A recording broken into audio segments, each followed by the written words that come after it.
폭풍우가 목장을 휩쓸기 시작한 그 순간 다오는 본능적으로 몸을 움직였다. 하늘이 검게 물들고 바람이 소처럼 울부짖었다. 비는 이미 창문을 두드리며 세차게 내리고 있었다. 다오는 30 가까이 된 나이에도 여전히 이 목장을 지키는 역할을 맡고 있었다. 경기도 외곽의 이 작은 목장은 아버지의 유산이었고 어머니는 늘 그녀에게 빨리 좋은 남자를 만나 안정된 가정을 꾸리라고 말했다. 다오는 그 말을 들을 때마다 가슴이 답답해졌지만 가족을 실망시킬 수 없어 참아왔다. 그녀는 창밖을 바라보다 별채 쪽에서 다율이 비를 맞으며 서 있는 것을 발견했다. 다율은 서울에서 온 25살의 젊은 여성이었다. 친구의 소개로 이곳에서 며칠 머물며 휴식을 취하고 있었다. 긴 단발머리에 부드러운 인상, 그러나 눈빛에는 도시 생활의 피로가 스며들어 있었다. 다오는 망설임 없이 문을 열고 뛰쳐나갔다. 바람이 그녀의 몸을 밀어냈지만 다오는 이를 악물고 달렸다. 다율은 나무 아래 서서 하늘을 올려다보고 있었다. 갑자기 거센 바람에 나뭇가지가 크게 흔들렸다. 다오는 소리쳤다. 다율씨 위험해요. 빨리 이쪽으로 오세요. 다율이 놀라 돌아보는 순간 커다란 나뭇가지가 부러지며 떨어지기 시작했다. 다오는 몸을 날려 다율을 끌어안고 바닥으로 굴렀다. 나뭇가지가 그들이 있던 자리를 스치며 떨어졌다. 심장이 터질 듯 뛰었다. 다오는 다율을 일으키며 헛간으로 데려갔다. 헛간 안은 어두컴컴했지만 건초 더미와 오래된 랜턴이 있었다. 다오는 랜턴에 불을 붙이고 담요를 찾아 다율에게 덮어주었다. 둘 다 흠뻑 젖어 몸을 떨고 있었다. 다율은 창백한 얼굴로 고마워요. 정말 목숨을 구해주셨어요. 라고 속삭였다. 다오는 어색하게 웃으며 괜찮아요. 여기서 기다리면 돼요. 폭풍이 지나갈 때까지라고 답했다. 그들은 불을 피우고 나란히 앉았다. 빗소리와 바람소리가 헛간을 가득 채웠다. 처음에는 어색한 침묵이 흘렀지만 다율이 먼저 입을 열었다. 서울에서는 이런 폭풍을 겪어본 적이 없어요. 모든 게 너무 빠르고 무서워요. 다오는 고개를 끄덕이며 여기는 원래 이런 곳이에요. 자연이 주는 선물이자 벌이죠. 그녀는 자신의 삶을 조금씩 털어놓기 시작했다. 아버지가 돌아가신 후 목장을 혼자 지키며 어머니의 기대를 짊어지고 사는 이야기. 결혼하지 않으면 안 된다는 압력. 다율은 조용히 듣다가 자신의 이야기를 꺼냈다. 저는 디자인 일을 해요. 그런데 번아웃이 와서 여기로 도망치듯 왔어요. 가족은 제가 빨리 결혼해서 안정되길 바라지만 저는 그게 맞지 않아요. 다율의 목소리가 살짝 떨렸다. 다오는 그 말 속에 숨겨진 무언가를 느꼈다. 불꽃이 타오르는 소리 사이로 두 사람의 시선이 마주쳤다. 그 순간 다온의 가슴에 이상한 따뜻함이 스쳤다. 단순한 동정이나 감사함이 아니었다. 그것은 처음 느껴보는 끌림이었다. 밤이 깊어지면서 대화는 더 깊어졌다. 다오는 다율의 손을 잡아 따뜻하게 데워주었다. 다율은 놀라지 않고 오히려 손을 더 꼭 잡았다. 폭풍은 여전히 밖에서 울부짖었지만 헛간 안은 점점 따뜻해졌다. 다오는 생각했다. 이 여자를 보호하고 싶다는 마음이 왜 이렇게 강할까? 다율 역시 도시에서 느껴보지 못한 안정감을 느꼈다. 이 강인한 여성의 곁에 있으니 두려움이 사라지는 듯했다. 새벽이 되자 폭풍은 약해졌다. 그러나 두 사람 사이에 피어난 무언가는 여전히 강렬하게 남아있었다. 다오는 다율을 별채까지 데려다주며 조심스럽게 말했다. 오늘 일은 비밀로 할게요. 다율은 미소 지으며 네 저도요. 하지만 그 미소 속에는 이미 시작된 변화가 스며들어 있었다. 목장의 아침 햇살이 두 사람을 비추었을 때 다오는 알 수 없는 불안과 설렘을 동시에 느꼈다. 이 만남이 자신의 삶을 송두리째 바꿀 줄은 아직 몰랐다. 다오는 그날 하루 종일 다율의 얼굴이 떠올랐다. 소를 돌보는 손길이 느려졌고 어머니의 전화에도 건성으로 답했다. 다율은 별채에서 창밖을 바라보며 어젯밤의 따뜻함을 되새겼다. 서울로 돌아가야 하는 시간이 다가오고 있었지만 발걸음이 떨어지지 않았다. 두 사람의 인연은 이렇게 폭풍 속에서 시작되었다. 그러나 이 시작은 곧 커다란 파도를 불러일으킬 터였다. 폭풍이 지나간 후 목장은 평온을 되찾았지만 다온과 다율의 마음은 그렇지 않았다. 다온은 매일 아침 다율의 별채 근처를 지나치며 자연스럽게 인사를 건넸다. 다율은 커피를 타서 건네며 어제는 정말 고마웠어요라고 말했다. 그 작은 대화가 점점 길어졌다. 다온은 다율에게 목장 일을 가르쳐주기 시작했다. 소에게 먹이를 주는 법, 계란을 수거하는 법, 간단한 목장 관리. 다율은 서툴지만 열심히 따라했다. 어느 날 저녁 두 사람은 목장 언덕에 앉아 해지는 것을 보았다. 다온은 다율에게 자신의 어린 시절 이야기를 더 자세히 했다. 아버지가 살아계실 때 목장을 함께 운영하던 기억, 그러나 아버지가 돌아가신 후 어머니가 혼자 버티다 못해 그녀에게 모든 짐을 넘긴 이야기. 다율은 조용히 듣다가 자신의 이야기를 꺼냈다. 서울에서 자란 그녀는 어린 시절부터 부모의 기대를 받았다. 좋은 대학, 좋은 직장, 좋은 남자와의 결혼. 그러나 그녀는 여자를 좋아한다는 사실을 깨달은 후부터 모든 것이 힘들어졌다. 가족에게 말할 수 없었고 친구들 사이에서도 숨겼다. 다온은 그 말을 듣고 가슴이 아팠다. 나도 비슷해. 남자들에게 끌린 적이 거의 없었어.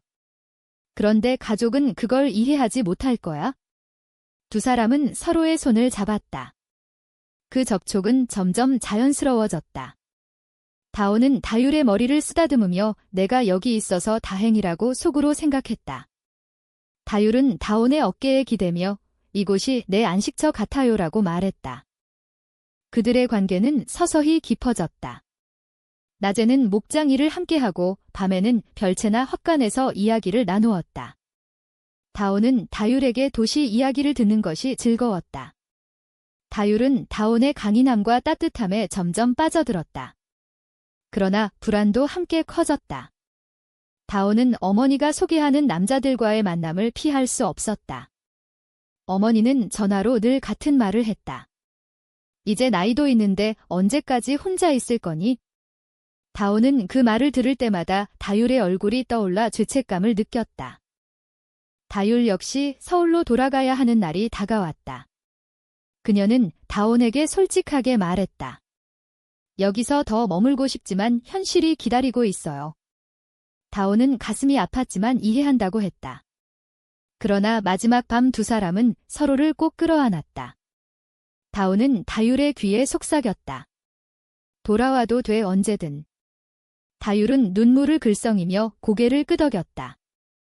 다율이 서울로 떠난 후 목장은 다시 고요해졌다. 다온은 매일 다율에게 메시지를 보냈다. 다율도 답장을 했다. 그러나 거리는 멀어질수록 마음은 더 가까워졌다. 다온은 밤마다 다율을 생각하며 잠을 이루지 못했다. 이 감정이 무엇인지 이제는 부정할 수 없었다. 그것은 사랑이었다. 그러나 이 사랑은 가족과 사회가 용납할 수 없는 것이었다. 다온은 창밖을 바라보며 생각했다.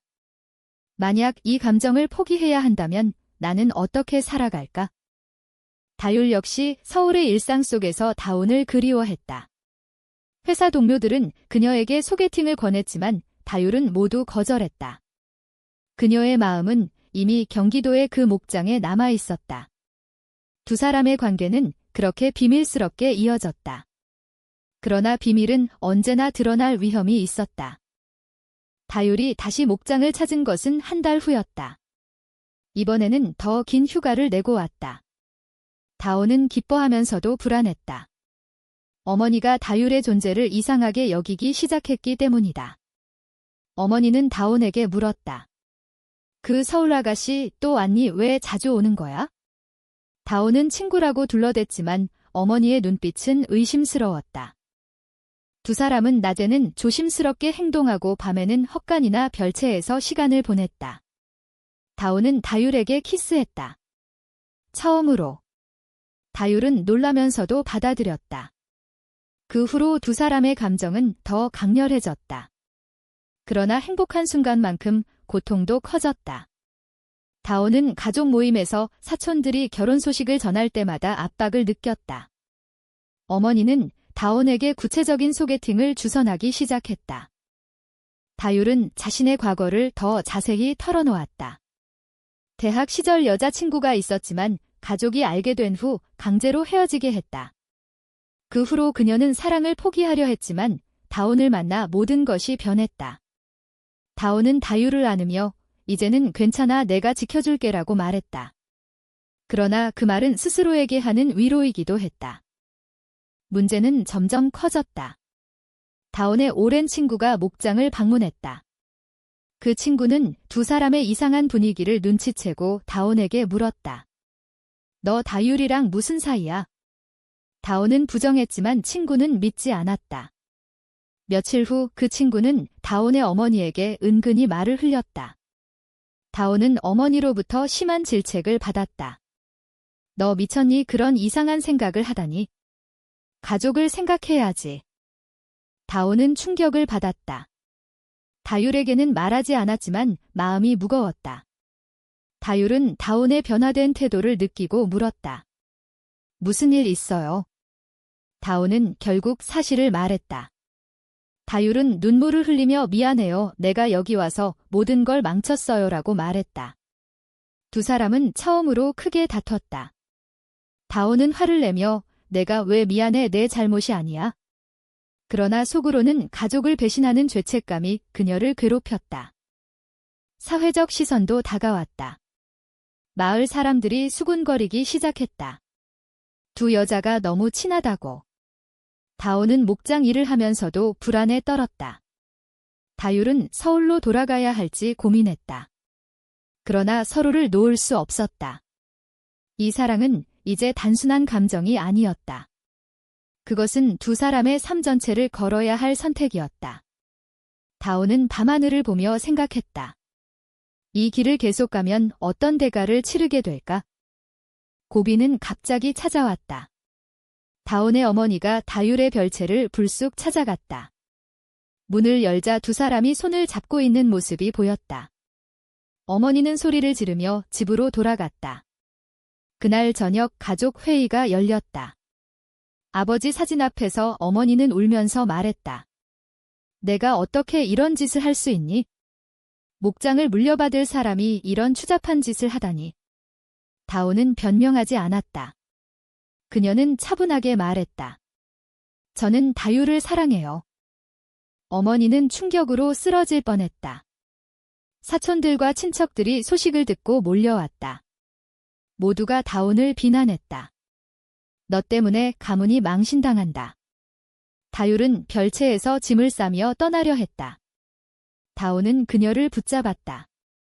가지마. 다율은 울며 말렸다. 내가 여기 있으면 내가 더 힘들어져. 그때 더 큰 배신이 일어났다. 다온의 그 오랜 친구가 SNS에 암시적인 글을 올렸다. 목장에서 이상한 소문이 돌고 있다고. 마을 사람들이 그 글을 보고 수군거렸다. 다온은 목장 일을 제대로 할 수 없을 정도로 스트레스를 받았다. 소들이 병들기 시작했고 매출이 떨어졌다. 어머니는 다온에게 얼터메이텀을 던졌다. 그 여자를 당장 보내지 않으면 목장을 내게 주지 않겠다. 다온은 선택의 기로에 섰다. 다율은 서울로 돌아가겠다고 했지만 다온은 포기할 수 없었다. 두 사람은 마지막으로 헛간에서 밤을 보냈다. 다온은 다율을 안으며 속으로 결심했다. 가족을 잃더라도 너를 선택하겠어? 그러나 다음 날 아침 다율은 조용히 떠났다. 다온은 그녀를 쫓아가지 못했다. 마음이 찢어지는 듯 했다. 다온은 혼자 목장을 지키며 매일 울었다. 어머니와의 관계는 완전히 단절되었다. 마을 사람들은 그녀를 피했다. 그러나 다온은 깨달았다. 이 사랑 때문에 잃은 것들이 많았지만 얻은 것도 있었다. 자신을 속이지 않고 살아갈 용기. 다율에게서 온 마지막 메시지에는 이렇게 적혀 있었다. 나도 너를 사랑해. 하지만 내 행복을 위해 멀리 있을게. 다온은 그 메시지를 보며 눈물을 흘렸다. 이제 그녀는 진짜 선택을 해야 했다. 몇 달 후 다오는 목장을 정리하고 서울로 올라갔다. 어머니는 그녀를 완전히 외면했다. 친척들은 연락을 끊었다. 그러나 다오는 후회하지 않았다. 그녀는 작은 카페에서 일하며 새로운 삶을 시작했다. 어느 날 다율이 그 카페에 나타났다. 두 사람은 오랜만에 마주쳤다. 다율은 여전히 예뻤지만 눈가에 피로가 스며들어 있었다. 그들은 오랜 이야기를 나누었다. 다율은 서울에서 가족과 완전히 결별한 상태였다. 그녀 역시 큰 대가를 치렀다. 그러나 두 사람은 서로를 보며 웃었다. 이제는 숨기지 않고 함께할 수 있었다. 다오는 다율의 손을 잡으며 말했다. 후회 안에 다율은 고개를 끄덕였다. 나도. 그들은 함께 작은 아파트를 얻어 살기 시작했다. 사회의 시선은 여전히 차가웠고 가끔 욕설을 듣기도 했다. 그러나 서로가 있으니 견딜 수 있었다. 다오는 목장을 포기한 대신 새로운 꿈을 꾸었다. 다율과 함께 작은 농장을 만드는 것. 다율은 디자인 일을 계속하며 다온을 응원했다. 시간이 지나면서 두 사람은 더 강해졌다. 가족의 상처는 여전했지만 그 상처를 통해 서로를 이해하게 되었다. 다온은 가끔 경기도의 옛 목장을 떠올리며 생각했다. 그 폭풍이 아니었다면 우리는 만나지 못했을 거야.